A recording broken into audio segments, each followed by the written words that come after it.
Grand Matin Sud Radio, 7h-9h, Jean-Jacques Bourdin. La proposition de loi a été votée au Sénat. Laurent Lafont, bonjour. Bonjour. Merci d'être avec nous. Votre proposition de loi a été votée au Sénat. Il faut maintenant que l'Assemblée s'en saisisse et que cette proposition de loi, ce texte, soit inscrit à l'ordre du jour. Laurent Lafont, que proposiez-vous à l'entrée des établissements scolaires? Collège, lycée, Laurent Lafont? Oui, la proposition a été votée à l'unanimité. Ce que nous proposons, c'est des mesures concrètes qui nécessitent un changement dans la loi, et notamment la possibilité qui pourrait être donnée aux proviseurs, aux principaux, ainsi qu'à leurs adjoints ou aux CPE, de procéder à une fouille des sacs et des cartables pour éviter l'introduction d'armes blanches dans les établissements scolaires. Cette possibilité, aujourd'hui, n'est pas donnée aux responsables des établissements, et du coup, ils sont obligés de faire appel à la police ou à la gendarmerie dès lors qu'ils ont un doute, un soupçon. On sait que ces procédures sont longues, qu'elles ne peuvent pas être renouvelées régulièrement, et c'est pour ça que nous dotons à travers cette loi les responsables des établissements scolaires de cette possibilité de fouille. Bon, Laurent Lafont, je rappelle que vous êtes sénateur Union centriste du Val-de-Marne, président de la culture, de l'éducation, et de la communication et du sport du Sénat. Laurent Lafont, très bien. Bon, fouille à l'entrée des établissements. Bon, encore une fois, collège-lycée, hein, Laurent Lafont. Oui. Uniquement collège-lycée, hein. Oui. Mais dites-moi, pardon, je vous coupe, mais qui va fouiller ? Est-ce que vous pensez que dans les collèges et dans les lycées, on a suffisamment de personnel pour fouiller tous les sacs des élèves à l'entrée en cours ? L'idée n'est pas de le faire de manière systématique, quotidienne, n'est pas de le faire sur tous les élèves, mais de le faire de manière ponctuelle quand les responsables des établissements sentent qu'il y a un trouble à l'ordre public ou qu'il y a une menace.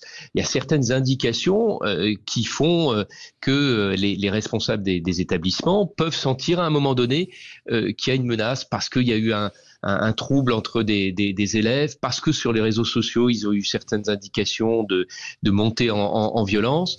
À ce moment-là, la possibilité leur est donnée de le faire.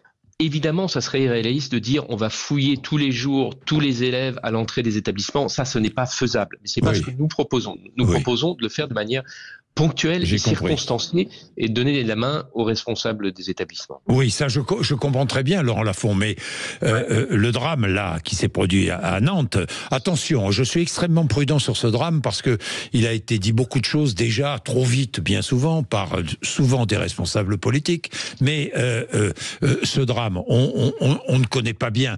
Bon, l'auteur des coups de couteau, celui qui a porté les coups de couteau, est à l'hôpital psychiatrique aujourd'hui. Donc, il a évidemment des problèmes psychiatriques. La violence vient finalement de l'intérieur de l'établissement. Là, il est bien difficile de se dire, pour un chef d'établissement, attention, l'un de mes élèves va aller poignarder d'autres élèves de l'établissement.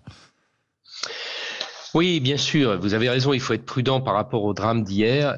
Malheureusement, il n'y a pas que le drame d'hier, c'est-à-dire ces incidents graves dans les établissements scolaires se répètent de manière non pas fréquente, mais de manière régulière. Là, il y a un mois, c'était un incident d'une autre nature, c'était pas pour des troubles psychologiques dans un établissement de l'Essonne, et vous en avez de manière régulière comme ça. Qu'est-ce que ça dit ? Ça dit d'abord qu'il y a une montée en puissance de la violence chez les jeunes et qu'on passe assez facilement de la menace verbale ou physique au passage à l'acte. Et puis la deuxième chose que ça dit, c'est que nos établissements scolaires ne sont pas suffisamment sécurisés. Alors il faut trouver un équilibre entre la situation actuelle qui fait qu'on peut rentrer facilement avec des armes blanches dans des établissements scolaires et puis une situation qui serait un tout sécuritaire.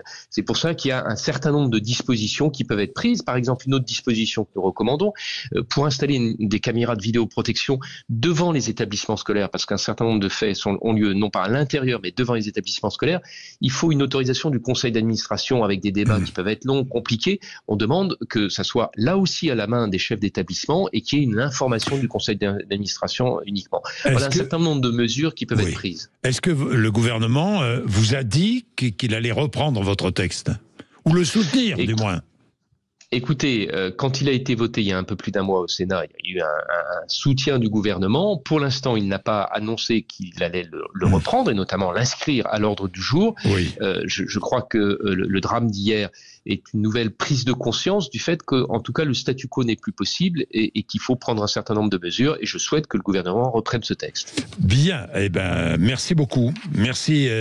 D'avoir été avec nous ce matin, Laurent Lafont. Merci parce que on avait besoin de ces précisions, évidemment. Hein.